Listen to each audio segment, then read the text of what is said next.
What's up, everybody? It's Soren Baker here on Unique Access, and today we're joined by Masta Ace. Thank you for coming through, sir. What up, man? Thank you. Yes, always a pleasure. So Ace obviously has been making music for a long time, and one of the things that I always thought was really interesting was obviously working with Marley Marl at the beginning of your professional career. Right. But one of the things I wanted you to talk about was how, as you grew as a producer and became more into the musical side of things from a production standpoint, looking back on the In Control Volume 1 and even earlier than that when you were doing demos and working with him, what did you not understand about production at that point that when you became a producer, you look back and like, oh, Marley showed me that or taught me that and I didn't understand or appreciate? First of all, let me just say I was a sponge watching Marley Okay. produce my records. I was asking tons of questions. Why did you do that? Why did you turn that knob? What did that do? How did you make this sound this bass part? I was really intrigued with how he was doing the low end on his bass. This was around the same time he was doing LL's album, Mama Said Knock You Out, and Booming System. That was one of the records that I would test my car system out with, the LL joint. Okay. And so I was always, what's that sound? What's making that deep, that rumble? And so through asking, all of those questions and just being a sponge and watching, I was trying to learn. But what I didn't know how to do was work any of the equipment. I didn't know how to do any of it. Like my first album came out in '90, but I was bringing records to him in '89. Like, I want to sample this. Like, I want to rap over this part. Mm-hmm. Like, I knew that part of it. I just didn't know how to get it from the record to the machine and then loop it so that I could rap over it. And he knew how to do that stuff. And so I watched him. I paid attention as much as I could. I asked as many questions as I could. And then everything I learned from Marley, I took with me on my second album, Slaughterhouse, and tried to apply it all.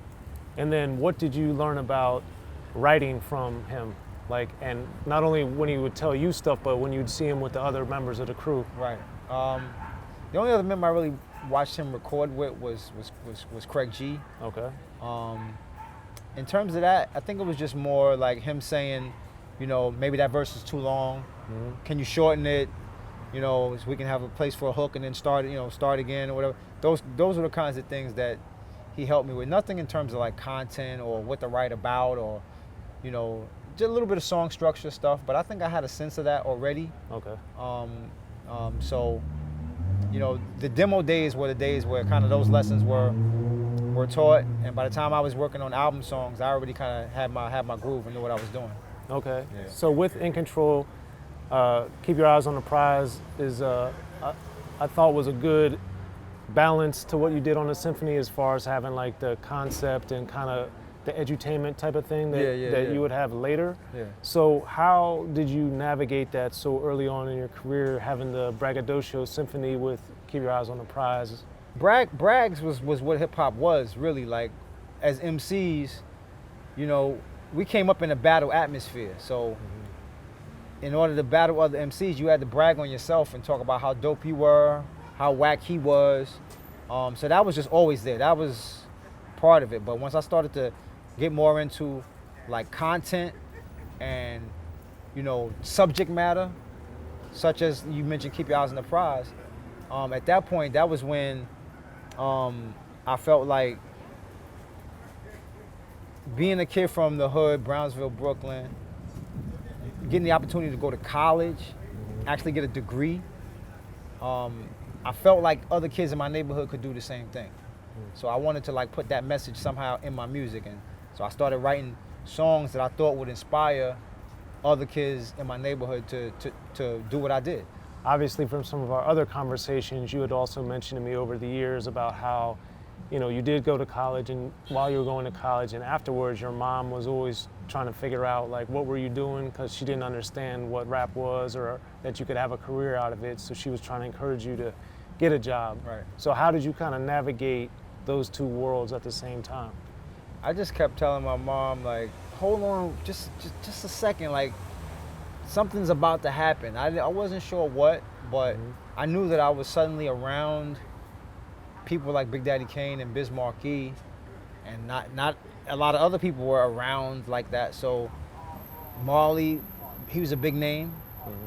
he took a liking to me. He seemed to think I had some talent.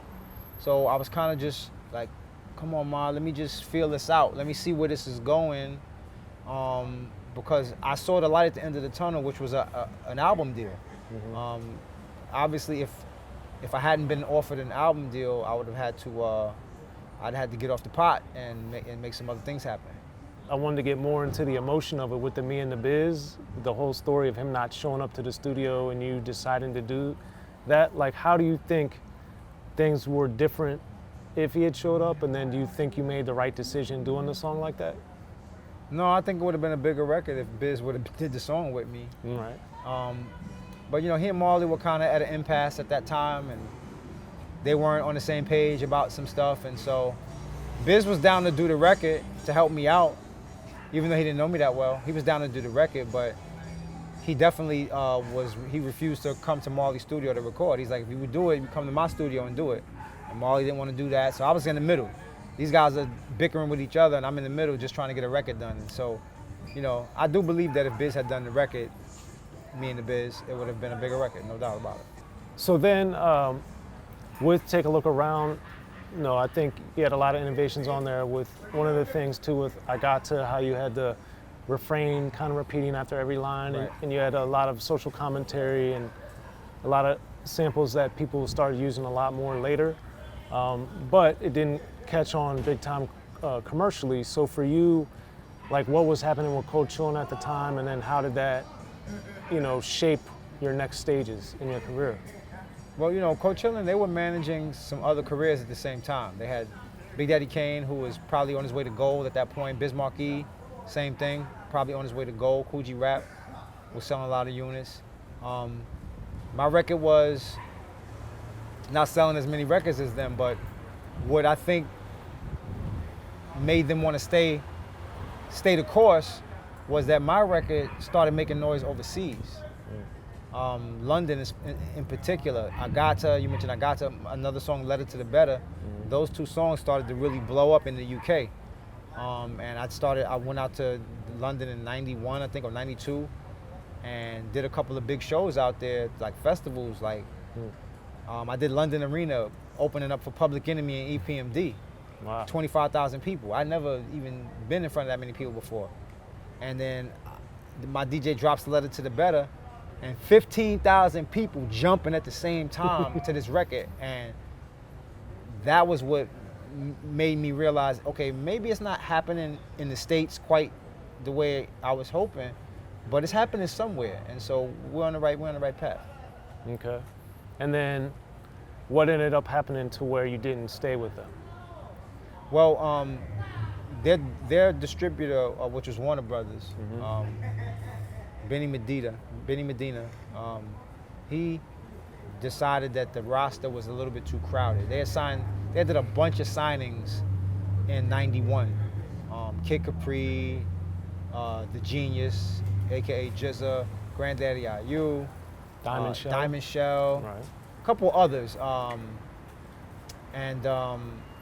They were like, you guys oversigned, you need to trim some of the fat. And so they sent them a list of all of the whole roster, and they drew a line. It was like, everybody below this line, you need to do something else, drop them. Well, we don't want to distribute their records. My name was the name right below the line. I was one name below the line. So they kept Kane, they kept Coogee Rap, they kept Shantae, they kept Shan, they kept Biz Markie. That's all they kept. And everybody else had to go. So I started, immediately my manager's like, look, we could find you another situation. So he started asking questions, asking around, and he talked to these guys over at Delicious Vinyl in LA. They had a nice shop label that had done some really big things with Tone Loc and Young MC, a couple platinum artists, and they were interested in me. They were doing a project with the Brand New Heavies. They were like, we think we like Ace, but let's throw him on this heavy rhyme experience and see how he does with that. And I did a song called Wake Me When I'm Dead. They were like, this song is dope, let's sign Ace. I got signed around the same time as The Far Side.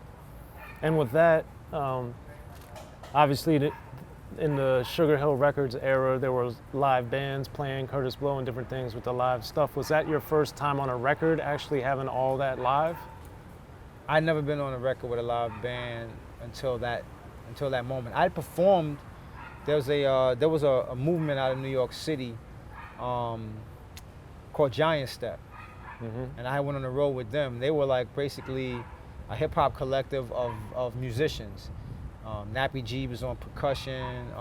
There was a DJ who played like instrumentals, but we had a percussionist, a bass player, a guitar player, and a keyboardist. And then it was me as the MC, and Jamal Ski was the reggae MC. And we went on the road, and we literally each night performing music with nothing written down, just off the head, just figuring it out, trying to create music from nothing, from just everybody kind of just doing their own thing, almost like a jazz vibe. And it opened up my mind to the possibilities of stuff that you could do with bands and with instruments, and the heavy rhyme experience happened a couple of years after that. In the beginning, hip-hop was ruled by the East Coast. Then the West Coast rose to prominence thanks to gangster rap. Hip-hop changed the world. Gangster rap changed the narrative. I'm representing for the gangsters all across the world. And then changed the world again. 'Cause I'll come and take your life away. The history of gangster rap features unheard stories, unseen photos and documents, all with exclusive interviews from the founders and players who shaped gangster rap. I think a real gangster rapper has to scare you a little bit. The history of gangster rap written by veteran rap journalist Soren Baker. In stores now. Yo, what up? This is DJ Quick. Be sure to pick up my homeboy Soren Baker's book, The History of Gangster Rap, if you really want to know what we do.